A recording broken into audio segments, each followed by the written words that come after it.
We just witnessed something special as this Laker team destroyed the Denver Nuggets in a game that had major playoff implications due to seeding, tiebreakers, all of that good jazz. We're going to get dived straight into things as Hunter. This game was absolutely exceptional from start to finish for the Los Angeles Lakers, and they did it in a total team way. But before we get into things, guys, there is still 80% of you who have recently watched our videos who are not yet subscribed to the channel. If you guys want more of that Laker news, content, updates, everything, all Lakers basketball, you guys want to come right here to Lakers Digest so you don't miss any of that action. But before we just dive straight into things, just Hunter, just how are you feeling about this Lakers, about the recent resurgence, and just how they've been able to take care of the Denver Nuggets and just absolutely cook them as the Lakers have been doing recently against this Denver Nuggets team?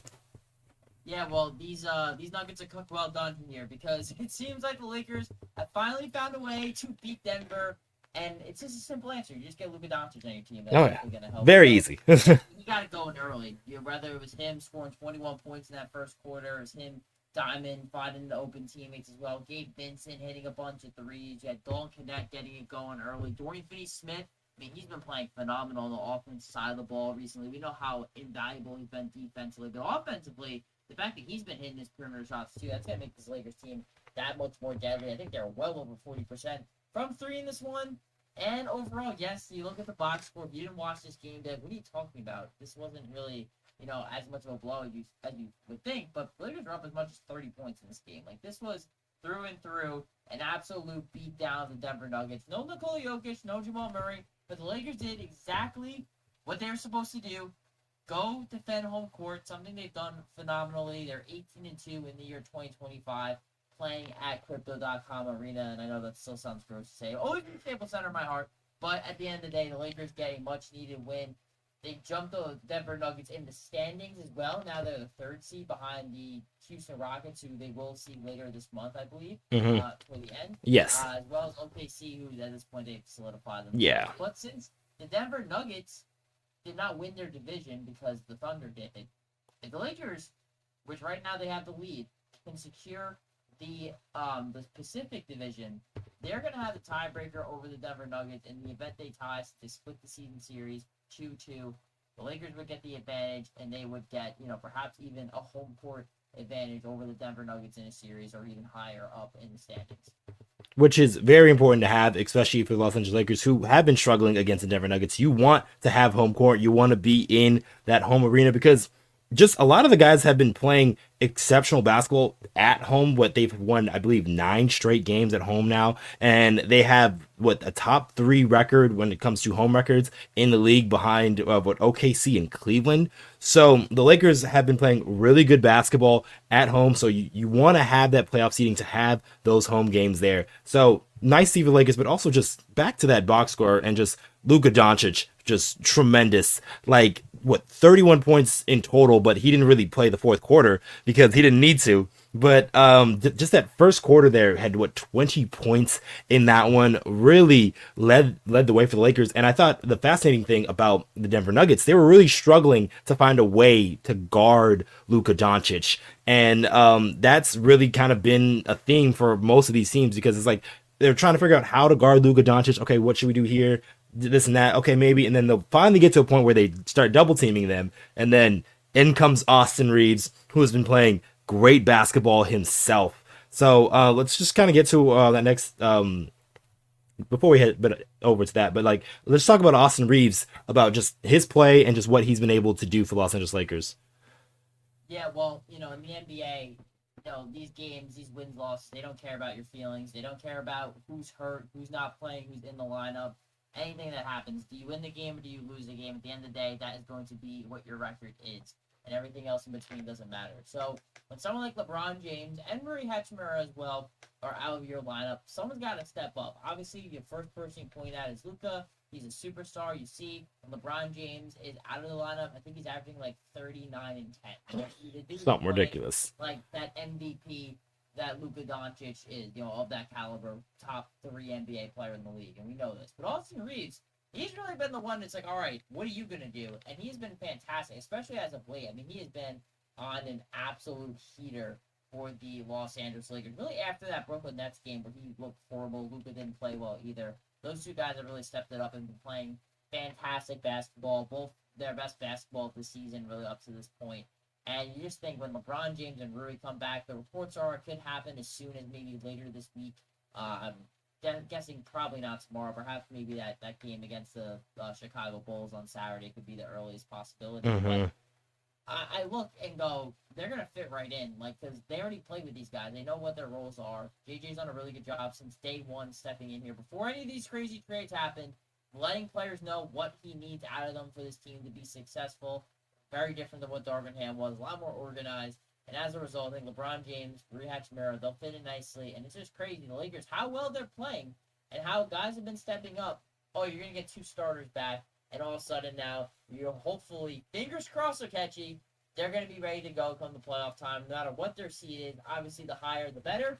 But as long as they can have a healthy roster come playoff time when the games matter the most, that is what's going to be crucial for this Los Angeles Lakers squad. I mean, that's a really important fact because with all these games, the Lakers have been playing this, 6 games in what was it, 8 days straight? It was some ridiculous, but it's about to come to an end because they got a quick turnaround and they've got the Milwaukee Bucks tomorrow night, which this is similar to what last week happened, but obviously it was the other way around. They played the Bucks first and then they played the Denver Nuggets.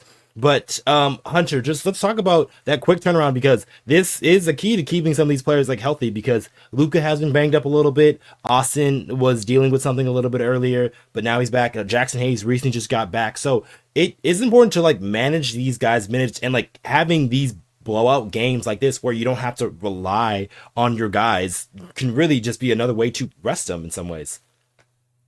Yeah, so when they played the Denver Nuggets last week, that was the game where the Lakers had basically nobody playing. They were able to, it took a Jamal Murray game winner, as usual, to beat the Los Angeles Lakers. But the Milwaukee Bucks, that game was an absolute blowout and not in the Lakers' favor. The Lakers got blown out by the Milwaukee Bucks. So I do wonder, they're going to be a little bit more motivated. They are going to be a bit healthier as well. They've been racking up some wins recently. So perhaps the Lakers can, kind of end this 6 games and 8 nights streak going on a high note, get this win. I mean, clearly, in that game, too, it's crazy. It wasn't really even Giannis and Dame that were scoring a lot. It was guys like Gary Trent Jr. hitting a bunch of shots. Kevin Porter Jr. Yeah. Fire against the Lakers. So I kind of wonder, right, if in a weird way, it's like, if they can stop the other guys and then kind of hope you play good enough defense against a guy like Damian Lillard and the fact that Jackson Hayes will be back as well won't be as much focus on, someone like Vanderbilt guard Giannis. Maybe he can guard Damian Lillard and kind of be a pest on the perimeter. And he actually had a really solid game, too, after getting tossed against San Antonio, who's able to have a nice bounce-back game with 10 points. Chipping in offensively, that's definitely a win for the Lakers. So, yeah, I think that the Lakers, they have the makings to win a championship. Mm-hmm. I'm not going to say they're the favorites, but can they be up there? And who knows? The ball just bounces your way. I think every team can probably say with confidence that going up against Luka Doncic, LeBron James, 2 of the greatest playoff performers statistically of all time, on the same team in one series, is definitely going to be a tough task no matter who they're playing. I mean, you hit that right on the nose. Let's get into like our last topic here is like just how far can the Lakers go? You are talking championship. I'm thinking like if they can get to the finals, we can make something happen because I'm still a little bit iffy about some of their big man looks and just like what they look if they have to go deeper with their center looks. But just from a 3-headed monster, if you may, because you've got Luka Doncic, you've got LeBron James, who 2 guys, high level playoff performers, but also, even though he's very young, Austin Reaves has played well in the playoffs. I think with the exception of that, the beginning of that Memphis series, I believe in his first series where he had to get used to that physicality, but then eventually he got to a point where he was able to play well. So they've got 3 guys that you can possibly rely on in the series. And on top of that, you have all these other role players. You've got Gabe Vincent, who's been the starting point guard for a team that went to the NBA Finals. Dorian Finney-Smith, who's been in a bunch of playoff games. You've got another guy. Well, Jackson Hayes, we're going to find out about him. And then also Goodwin as well, because I think Goodwin probably will make this lineup. And then Dalton Knecht. So those are kind of like my 3 question marks. But championship, I really like the way you're speaking, Hunter. Yeah, I mean, for the Los Angeles Lakers, obviously you mentioned, LeBron. Luka, Austin. We know what they're probably going to do in the playoffs. But it is these other guys too, Okechi, that also elevate their games in the playoffs. Dorian Finney-Smith, his numbers statistically in the playoffs are better than what they are for his career.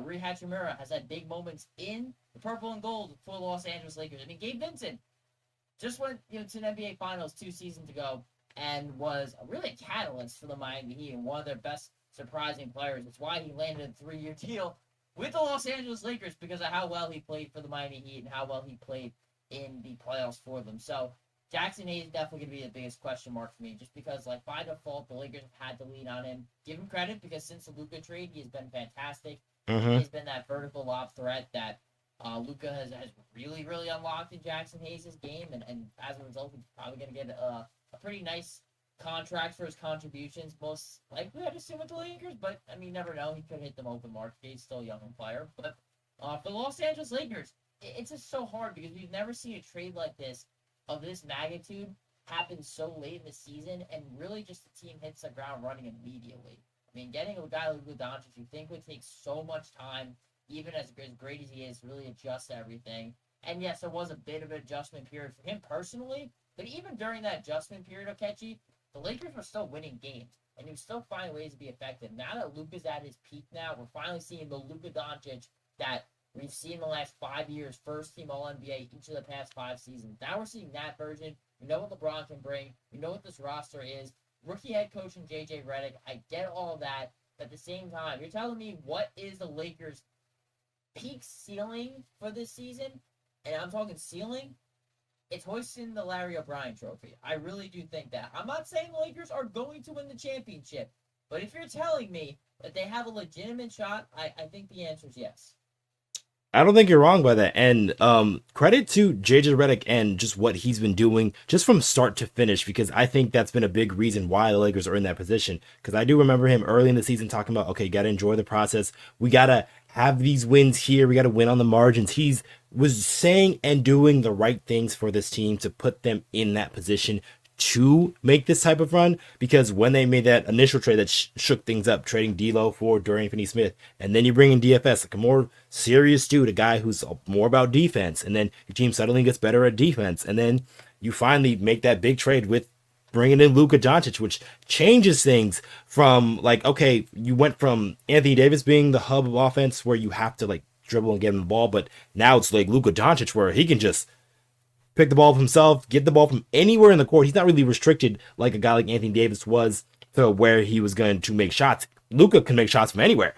So this just totally has just unlocked his Laker offense to heights that we probably haven't seen its heights just yet. And this team scored, 105 points through like 3 quarters? So it's crazy. This is not the best version of the Lakers that we've seen just yet. So this is only going to go up from here.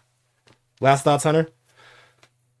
Look, it always feels great when you beat the Denver Nuggets. So, I'm never gonna be upset with a win, and I'm especially never gonna be upset being this damn team. I don't care who's playing, who's not playing. It's always gonna feel good to beat the Denver Nuggets. I'm glad guys like Luka and Dorian are taking it, seriously, even though they weren't a part of the pain and misery like us Laker fans have been over the last couple seasons. I'm glad that they're still avenging us and making us proud. This is a proud day to be a Laker, being the Denver. Oh my gosh, of course. It doesn't even matter. I saw Porter Jr., who never misses against us. He was still there. Aaron Gordon, who always kills Russ, was so that Denver Nuggets team was still there, and the Lakers were able to take care of business. And let's see if they can do it tomorrow night against the Milwaukee Bucks. But that's probably going to be it for this video. I have been your host, Okechi Apakama, along with Hunter Pitcoff, and we will see you guys on the next one.